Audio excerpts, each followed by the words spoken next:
Le journal de 13h sur RTI1. Madame, monsieur, bonjour. Voyons ensemble le sommaire de cette édition. Retombée positive du 37e sommet de l'Union africaine. La Banque arabe pour le développement de l'Afrique renouvelle sa coopération avec l'État ivoirien et renforce même le volume de son activité dans le pays. C'est la conclusion d'un entretien à Addis Abeba entre le vice-président de la République de Côte d'Ivoire et le président de l'institution financière. Il y aura aussi du foot dans ce journal. Logique et mérite pour Emer Sefaé, le sélectionneur intérimaire de l'équipe nationale suite à la démission de Jean-Louis Gasset à l'issue de la phase des poules de la dernière CAN, a été confirmé à son poste après le sacre des éléphants. Il signe un contrat de 2 ans renouvelable jusqu'à la Coupe du Monde en 2026. Et puis, dissolution du gouvernement guinéen, les directeurs de cabinet en charge des affaires courantes. Le décret, lu par un haut responsable de la junte au pouvoir, annonce aussi la démobilisation des gardes du corps des ex-ministres, le gel de leurs comptes bancaires et aussi l'obligation de restituer tout document de voyage. Bienvenue à tous à Kouaba.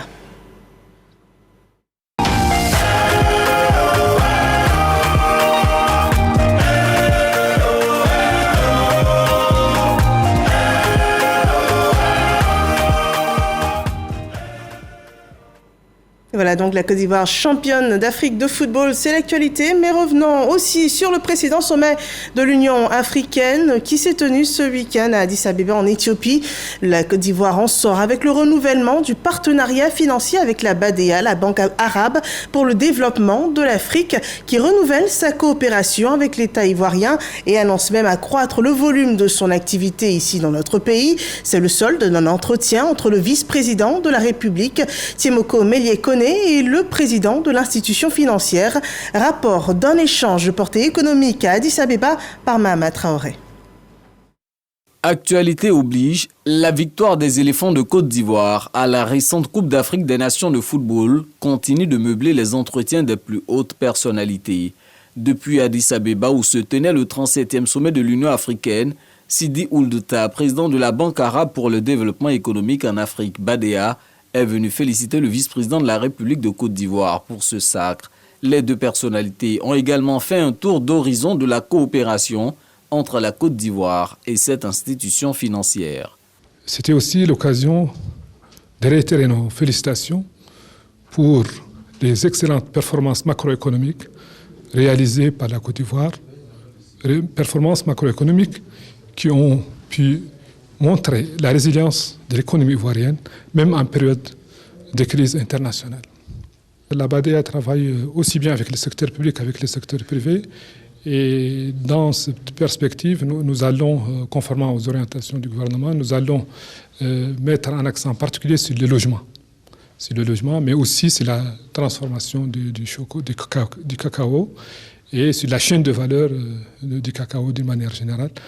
En plus du développement de zones d'habitat. Soulignons-le, la BADEA a déjà décaissé 45 milliards de francs CFA destinés à soutenir le gouvernement ivoirien en vue de la construction de 7500 logements économiques et sociaux dans les villes d'Abidjan, Bouaké et Yamoussoukro. Autre nouvelle, cette fois se rapportant à l'exploitation illégale des forêts. La Côte d'Ivoire y met un terme par un accord de partenariat volontaire FLECT avec l'Union européenne. Les négociations débutées en 2013 se sont achevées sur une bonne note. En plus donc d'assurer la traçabilité du bois, l'accord devrait favoriser la certification des produits forestiers vers l'Europe. Un partenariat conclu avec l'Union européenne en présence du ministre des Eaux et Forêts de Côte d'Ivoire, Laurent Tchagba. Suivons ce récit de Franck Quadio. Bruxelles, Belgique, dans la capitale de l'Europe, le ministre des Eaux et Forêts Laurent Tchagba et Willem van der Voorde, représentant le Conseil de l'Union européenne, signent l'accord de partenariat volontaire APV-FLECT, ce mécanisme garantissant la provenance légale du bois d'exportation et produits dérivés. Un accord obtenu après des négociations débutées en 2013. En réalité, nos démarches communes s'inscrivent dans le cadre d'initiatives européennes et internationales visant à lutter contre l'exploitation illégale des forêts qui sont indispensables au bien-être des populations des villes comme des zones rurales, à la protection de la biodiversité et à la lutte contre le changement climatique. L'Union européenne est fermement décidée à approfondir nos relations et notre coopération dans divers domaines, notamment la transition verte et la protection des forêts. La signature de cet accord de partenariat volontaire montre véritablement que l'Union européenne est aux côtés de la Côte d'Ivoire dans ses efforts pour mettre fin à la déforestation, augmenter la couverture forestière et améliorer la gouvernance de son secteur forestier. La Côte d'Ivoire, par ce partenariat, se positionne pour une gouvernance forestière hardie. Le pays est engagé dans une course contre la montre, par exemple la déforestation, qui est en recul de 26 000 hectares en 2021, d'où l'adhésion au FLECT. La signature de l'accord du partenariat volontaire FLECT ce jour nous permettra de passer à l'étape de ratification pour engager pleinement la mise en œuvre des actions identifiées en garantissant toujours l'implication de l'ensemble des parties prenantes. Ensemble, nous devons conjuguer nos efforts en vue d'atteindre dans des délais raisonnables les objectifs sociaux, environnementaux et économiques de l'accord de partenariat volontaire. Le défi cependant demeure l'après-convention. Nous réaffirmons notre engagement à accélérer les réformes prévues, notamment le renforcement du cadre de gouvernance et la mise en œuvre de nouvelles dispositions techniques et juridiques de gestion des forêts. Un accent sera particulièrement mis sur le développement d'un système fiable de vérification de la légalité et de délivrance d'autorisation FLECT pour l'exportation du bois de la Côte d'Ivoire vers l'Union européenne. La finalité est de sceller la mobilisation des financements et optimiser la coordination des interventions. Notons par ailleurs que dès le 1er janvier 2025 s'appliqueront les réglementations européennes sur les produits issus de la déforestation. Et voilà des actions qui devraient favoriser la pérennité des ressources alimentaires issues de notre agriculture. Et d'ailleurs, dans la région du Poro à Korogo, il est lancé un programme de production alimentaire d'urgence. L'ambition est de réduire significativement les importations des produits alimentaires de base à travers l'augmentation de la production ici en Côte d'Ivoire de riz, de maïs et de manioc. Ami Sissoko. Le ministre d'État, ministre de l'Agriculture, du Développement rural et des productions vivrières, Kobena Kwasi Adjoumani dans le Poro. À Sologo, sous-préfecture de Tioro, dans le département de Korogo, il lance officiellement le programme de production alimentaire d'urgence de la région de Possi, et ce après les étapes de Gagnoa et Sakassou. Ce programme vise à réduire les importations des produits alimentaires de base. Merci au ministre d'État pour ce beau geste qui va permettre à nous les producteurs de nous booster pour que enfin cette campagne, la campagne 2024-2025, soit une bonne campagne. Ça nous soulève la base de la production et le résultat de la production, c'est les intrants.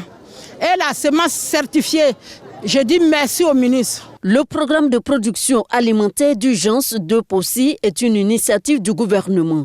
Il va durer 2 ans et ce sont des milliers de producteurs qui en bénéficieront. Nous allons mettre à la disposition des producteurs sur tout le territoire national 3600 tonnes de semences hybrides de maïs pour une mise en place sur une superficie de 110 000 hectares. 3894 tonnes de semences de riz pour couvrir plus de 88 000 hectares.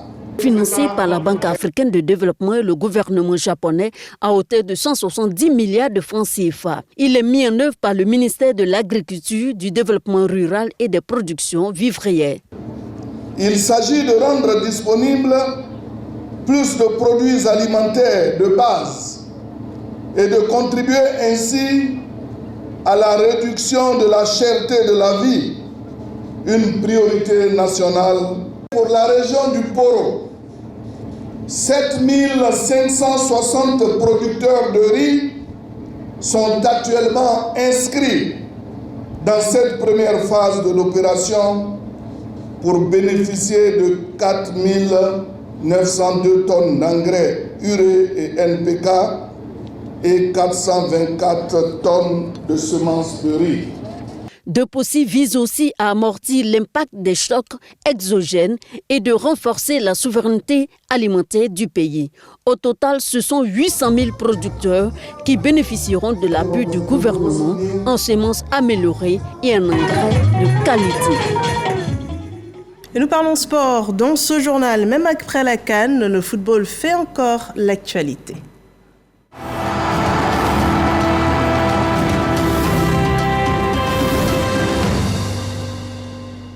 Ce n'est plus un secret de Polichinelle. Emers Faye est confirmé au poste de sélectionneur titulaire de l'équipe nationale de football. Emers Faye, on le rappelle, a assuré l'intérim à la tête des éléphants après Jean-Louis Gasset depuis le 24 janvier dernier. L'intérimaire a conduit l'équipe à la victoire de la CAN 2023 et bien il garde le poste jusqu'à la Coupe du Monde 2026. Suivant ce récit de Herman Guivet.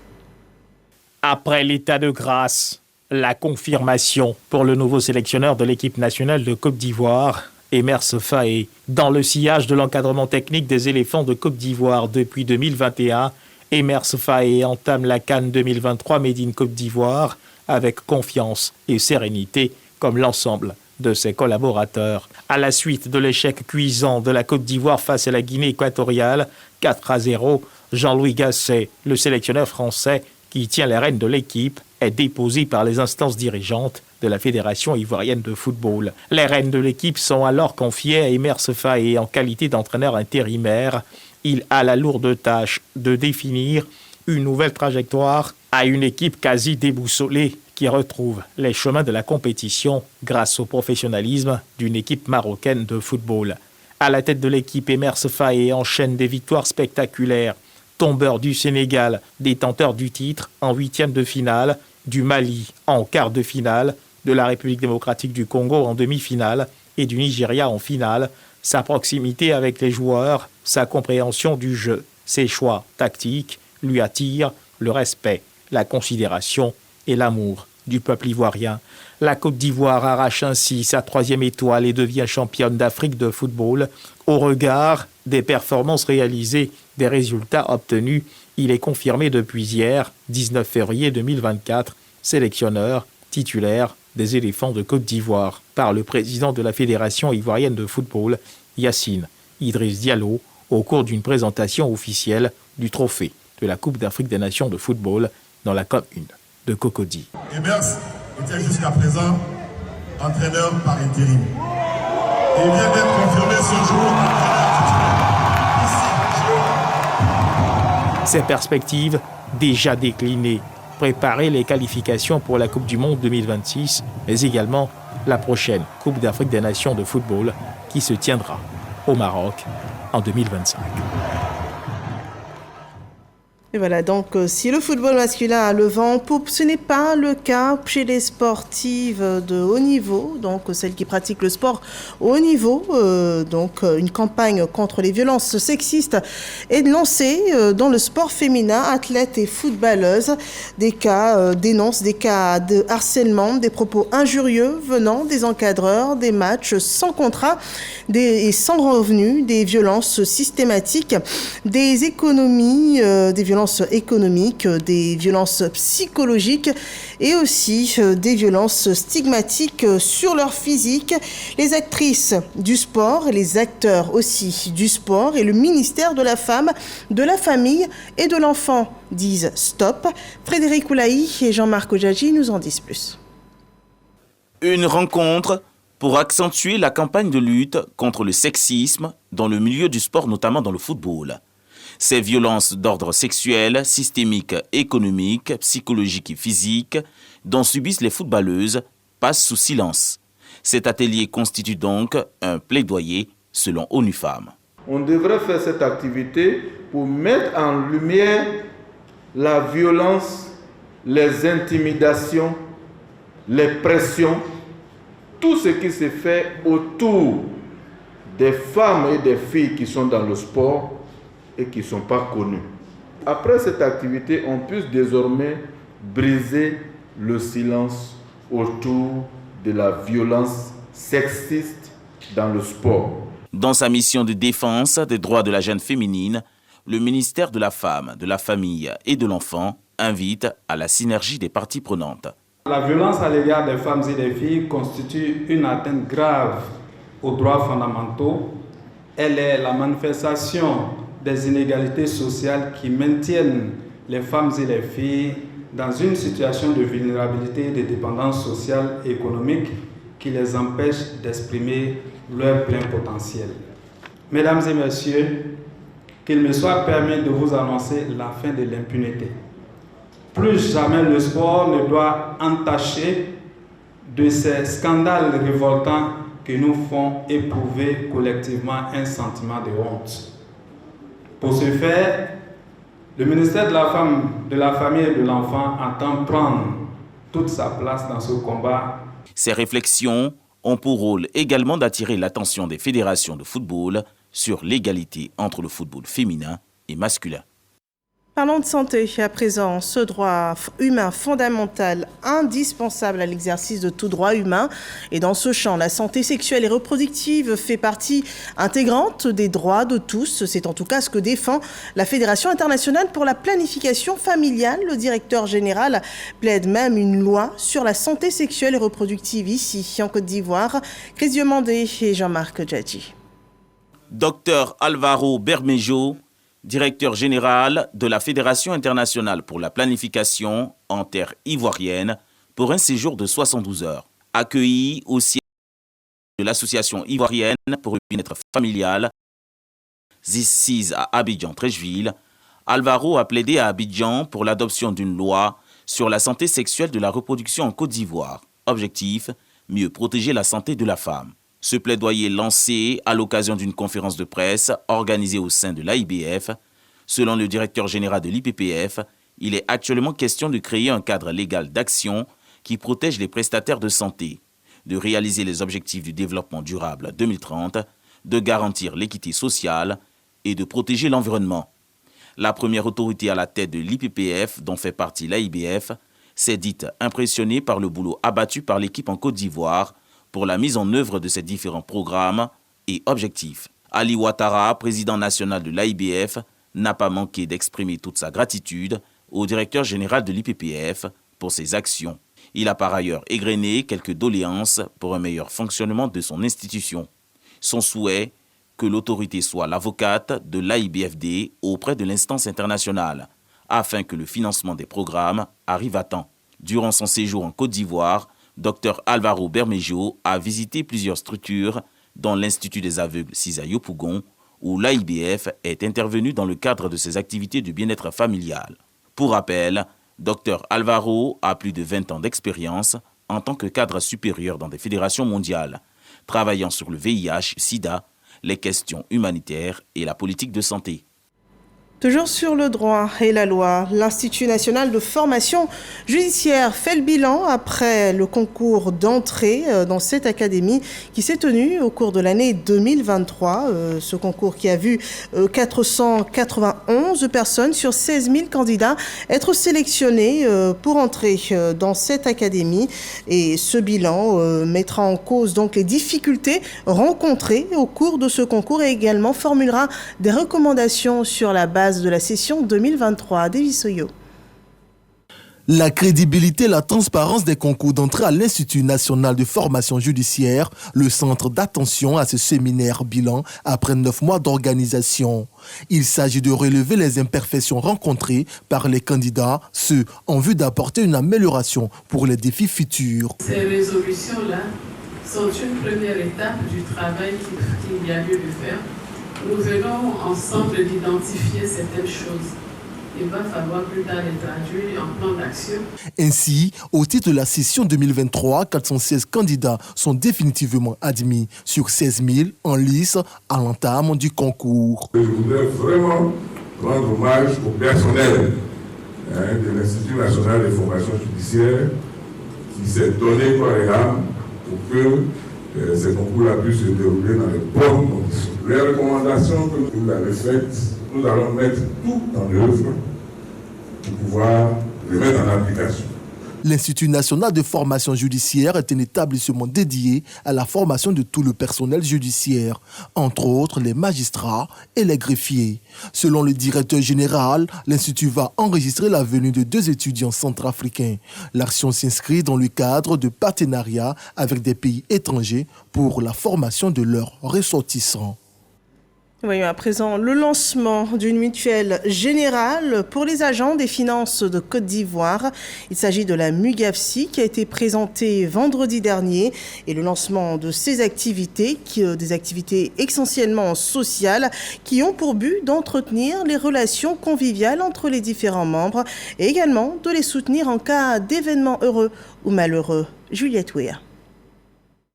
La Mutuelle Générale des Agents des Finances de Côte d'Ivoire, la MUGAFSI, lance ses activités. Cette nouvelle mutuelle veut contribuer à l'épanouissement social de ses membres. À noter environ 200 adhérents issus du ministère des Finances et du Budget, du ministère de l'Économie, du Plan et du Développement et enfin du ministère du Patrimoine, du portefeuille de l'État et des entreprises publiques. On a mis en exergue le système genre pour que de plus en plus, il faut que dans nos mutuelles et nos associations, on prenne une part active dans nos activités. C'est pour cela que vous constatez que les femmes sont en grand nombre dans cette mutuelle. Nous aspirons à être bien plus qu'une simple structure de prévoyance. Nous voulons être une communauté solidaire et engagée, offrant des solutions novatrices pour répondre aux besoins variés de nos adhérents. Élu pour un mandat de 4 ans renouvelable une fois, Traye Bidjo, le président de la Mutuelle Générale des Agents des Finances de Côte d'Ivoire, se dit déterminé à atteindre ses objectifs. Nous allons travailler, n'est-ce pas, à leur préparer un futur meilleur par la recherche des partenariats dans divers domaines, notamment dans le domaine immobilier, dans d'autres domaines qui puissent permettre à ces agents-là, au-delà de ce qu'ils font au travail, d'avoir une vie paisible, une vie de stabilité, de dignité. La Mutuelle Générale des Agents des Finances de Côte d'Ivoire, la MUGAFSI, est née le 11 mars 2023 lors des travaux d'une assemblée générale constitutive. Une autre institution qui participe également à rendre dignes les femmes ici en Côte d'Ivoire, il s'agit des IFEF et particulièrement l'Institut de formation d'éducation féminine d'Anyama a de nouvelles couleurs. Il a été récemment réhabilité sur l'initiative de la Fondation Maouz dans le cadre d'un programme de renforcement des capacités des femmes initié donc par cette fondation. Rappelons que cet institut de formation forme les femmes à plusieurs corps de métier afin de les rendre autonomes. Développement avec Didier Nguessa. L'Institut de formation et d'éducation féminine, IFEF d'Anyama, rénové par la Fondation Maouissé, permettra aux pensionnaires de se former dans de meilleures conditions. Vraiment, c'est un sentiment de joie, de reconnaissance. Il y avait trop de problèmes. Les salles aussi ne respectaient pas les normes en fait, d'une IFEF. La responsable de l'ONG Maouissé, vraiment son aide a été vraiment salutaire pour nous. Cet appui est évalué à 12 millions de francs CFA, y compris le matériel d'équipement. Nous avons eu l'opportunité d'offrir aujourd'hui des machines à coudre, des surfileuses industrielles.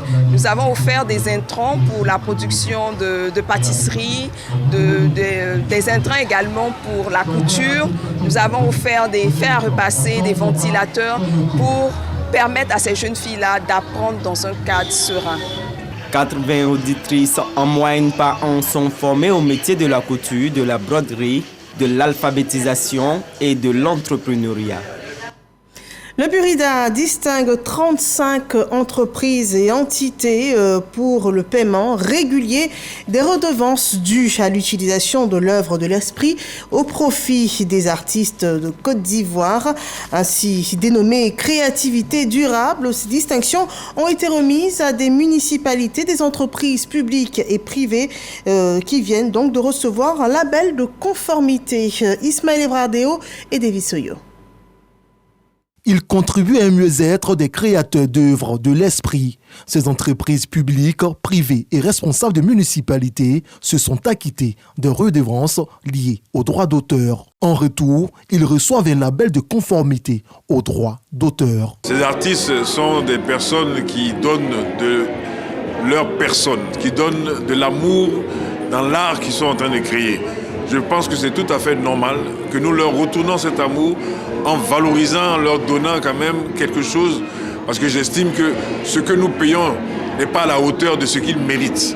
Il est inadmissible quelqu'un qui produit des œuvres, qui vous égaye, qui fait danser, qui vous fait rire, et qui le soir, en rentrant, ne sait qu'est-ce qu'il faut manger.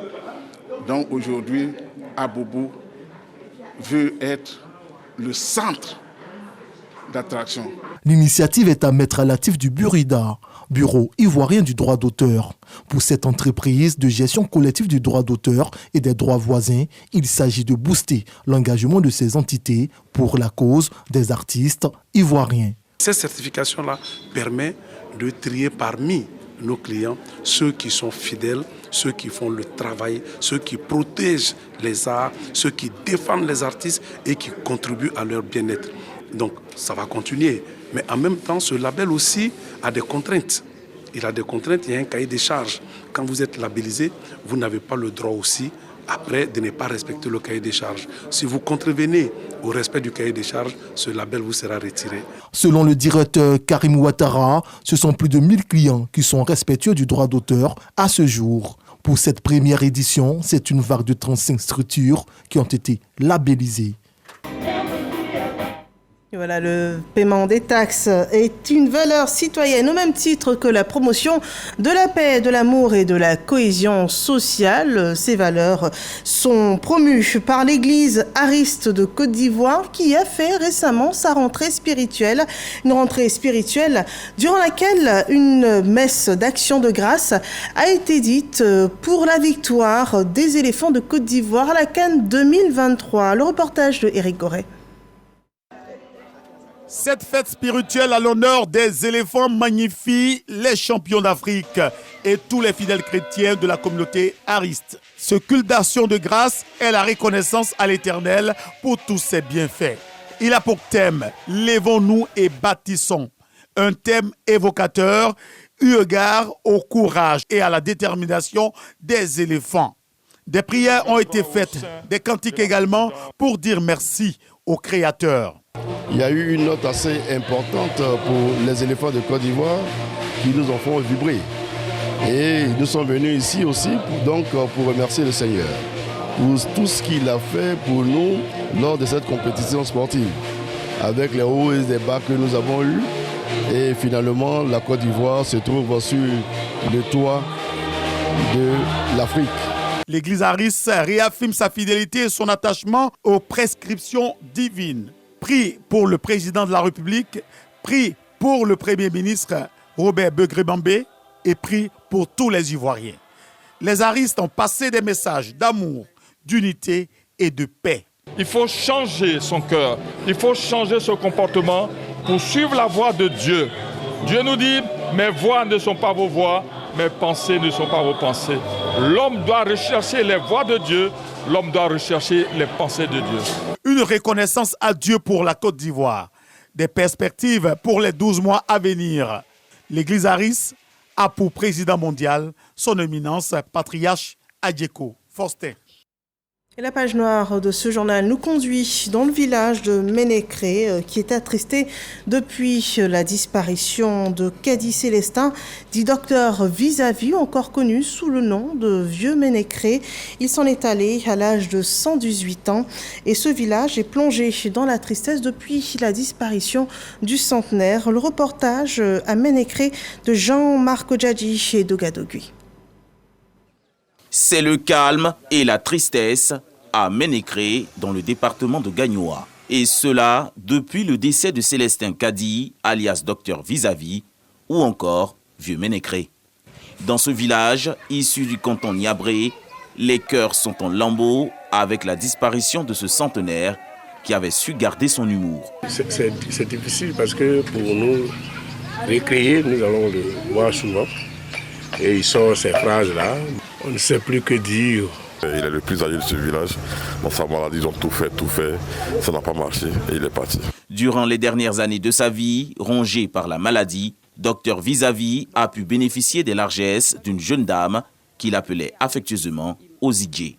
S'il avait besoin de quelque chose par rapport à la nourriture, mon oncle, il connaît Ozigé. Il m'appelle Ozigé. On a partagé beaucoup de choses, de joie et de peine aussi. L'un des fils du disparu, Kadi Bayou Jean-Claude, notable du village, raconte les derniers jours de son père. Les derniers jours du docteur n'ont pas été vraiment gais. Surtout l'âge étant dedans, le vieux a beaucoup souffert. Mais dans tout ça, je dirais merci seulement à la ministre de la Culture. Elle a tant fait, beaucoup fait pour le vieux. Kadi Célestin fut le premier habitant du village à construire une maison en dur. Réhabilité par les autorités du pays dans les années 2000, il a pu se construire une autre de 3 pièces, juste à côté de la précédente, là où il quittera les siens. Et nous poursuivons avec l'actualité hors de nos frontières en Guinée. Le gouvernement a été dissous hier lundi par le président de la transition. En attendant, le nouveau gouvernement, directeur de cabinet et secrétaires généraux sont désormais chargés d'expédier les affaires courantes. C'est un décret lu à la télévision nationale de Guinée par un haut responsable de la junte militaire qui dirige le pays, le général de brigade Amara Camara, que l'annonce a été donc faite. La nouvelle équipe aura fort à faire car il reste 10 mois à la junte militaire pour organiser des élections et transmettre le pouvoir aux civils tel que prévoit le chronogramme conclu avec la CEDEAO. Voilà qui met un terme à cette édition d'information. Merci de nous avoir suivis et excellent après-midi sur RTI 1. C'est quoi? Et vous savez pas?